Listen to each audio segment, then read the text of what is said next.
Hi, everybody. It's John from the Kaiser Report.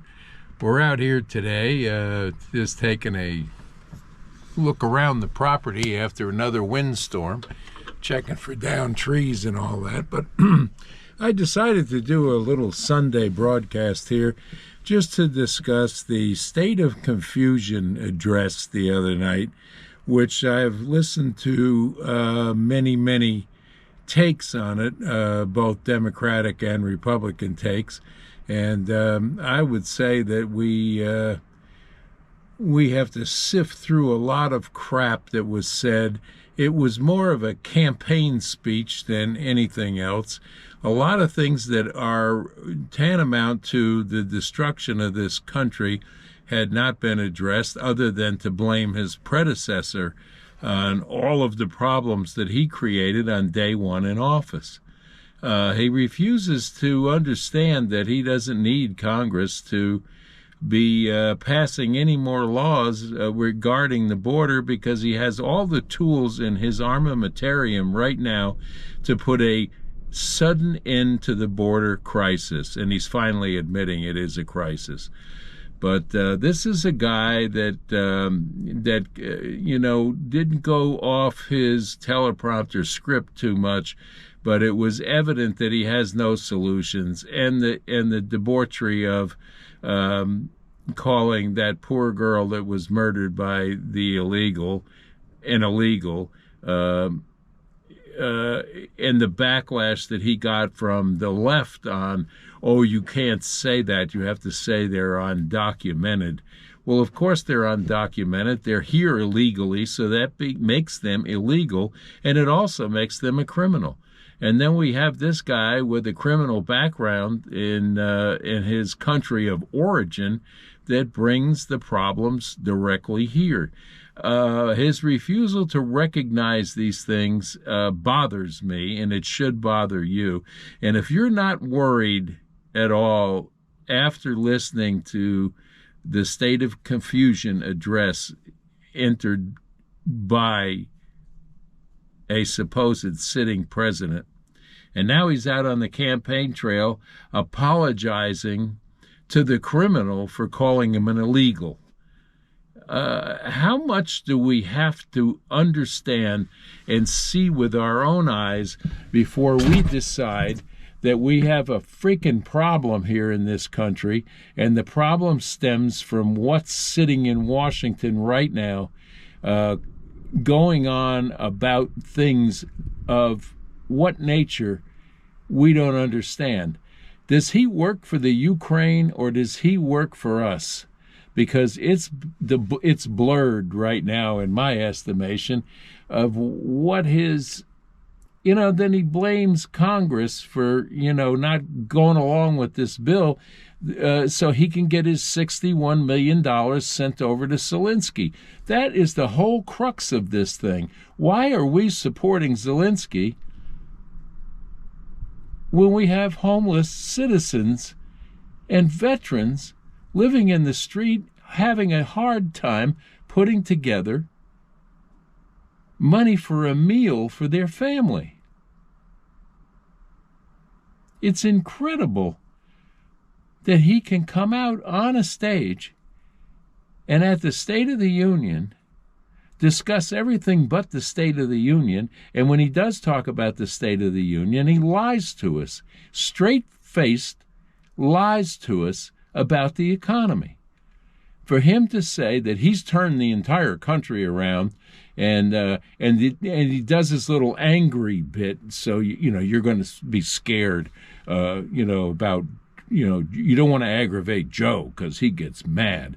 Well, he should be mad about what he's done, and he should be apologizing to the American population for what he's done to this country with regard to letting illegal aliens populate damn near every state in this country, and with no consequence when they commit crimes.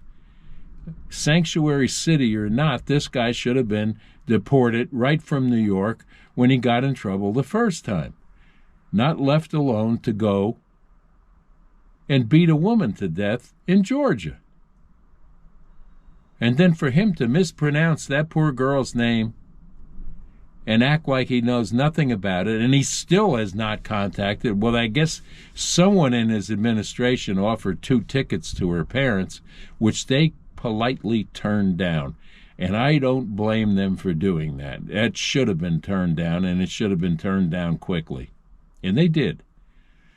Let them deal with their grief, not make a political pawn out of it, and get them to come to the State of Confusion address so he can point them out as, look what I've done for you. Well, yeah, what did he do for them? What does he do for any of us? We might as well all move to the Ukraine because that's where all our money is going to be. We have banks in trouble right now, and we have a lot of layoffs coming out. He comes out with these false numbers of unemployed. He comes out with numbers of jobs created. Well, they're not jobs created. They're people going back to work that have been out of work or working from home since COVID, which is some of his doing. So I'm not sure what his point is. He can campaign all he wants, but I think that America is waking up, and people like you and I are beginning to see, because they put it right in your face now. They're no longer hiding it, and I'm almost positive that they've got something worked out to cheat in this upcoming election. It would not surprise me why they would leave an inept individual in that job and accomplish nothing for us but destroy the economy. And he thinks everything is hunky-dory, according to him. Oh, my God, Bidenomics has been the greatest thing for the American people. Really? Have you walked into a grocery store? Have you filled your car with gas recently? Boy, I'll tell you, it's amazing on the things that they can get away with anymore. And look at this beautiful day out here today, folks.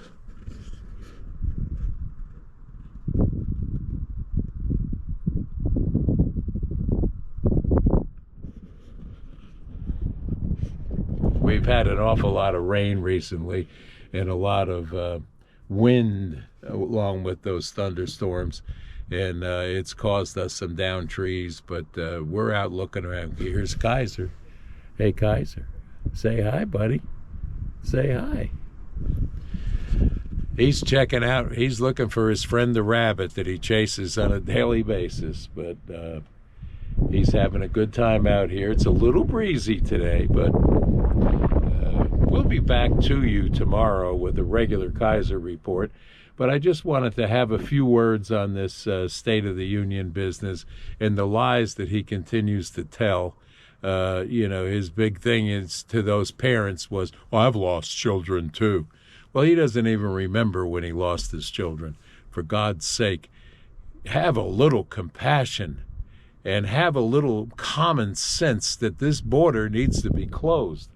And I don't blame Congress for holding up this Senate package with so full of pork that we cannot afford to do half of it, and they're just going to print more money and devalue the worth of our dollar across the world. This has to stop. It cannot continue this way. This country cannot be this broke and survive. And to give $61 billion more dollars over to that little crook in the Ukraine is unbelievable that he's even pushing for this. So you have to ask yourself, what is the urgency on his part in getting that accomplished? Where does that go? Where is the accounting for it? And how do we sift through the billions of dollars that we've already put in here? Now, that brings me to the point where we're looking at building a seaport with our military in Gaza for humanitarian aid. Well, let me tell you something. If half of what's sent there in humanitarian aid by the world right now ever sees the light of the people who need it, I will be shocked. I'm willing to bet that half of that stuff is going to the Hezbollah and Hamas people directly. I don't think it's doing anything for us? Or is there any accounting for it? And now we're going to put military troops in there to build a base. When he says, why don't we just go to war with the world, according to Joe? Look at his history. Look at his voting history in the Senate. Look at his history as vice president. Look at his history as president for the last 3+ years, that he has managed to destroy everything that we built in this country, including the automobile industry. And now he's wondering why the UAW isn't just going to come and back him right to the hilt. Well, for God's sake, his EV program has cost most of them their jobs, which, speaking of, layoffs are continuing. Not only in the automobile industry, but in real estate. Layoffs in banking are tremendous right now. And we have problems that are not being addressed in the economy. The only one that has made any sense and comes to you with common sense ideas and solutions is Rand Paul. Why is it that he has to sing alone in a choir of idiots? This needs to be rectified. And we do that at the voting booth if we're not fooled again. Maybe we can get some legislation things through that'll fix some of these problems, but I doubt it. And this is John coming to you from the Kaiser Report. These are my opinions and my opinions alone, but I think if you open your eyes and pay attention to what's on the Sunday morning shows all morning, you will see that I'm not the only one that feels this way. Unless you're watching MSNBC, and then Rachel Maddow will tell you it's all Trump's fault and Trump needs to be destroyed and blah, blah, blah. Well, they're going to go the way of CNN, and their viewership is going to fall off if they continue to let her run roughshod on the news. It's not news, it's opinions, and it's bad opinions and incorrect thinking that comes out of their mouths. Most of it's scripted, but Rachel Maddow is the highest paid person in the news industry in that kind of a position today. All networks barred. She's the highest paid. What's up with that?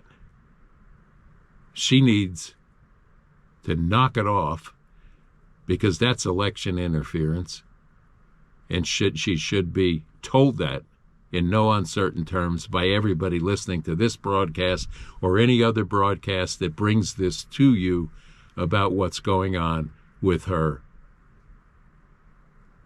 Lifestyles put aside, she is not thinking properly, or she has an agenda to destroy an individual, and that doesn't belong in our newscasters' abilities to taint the public.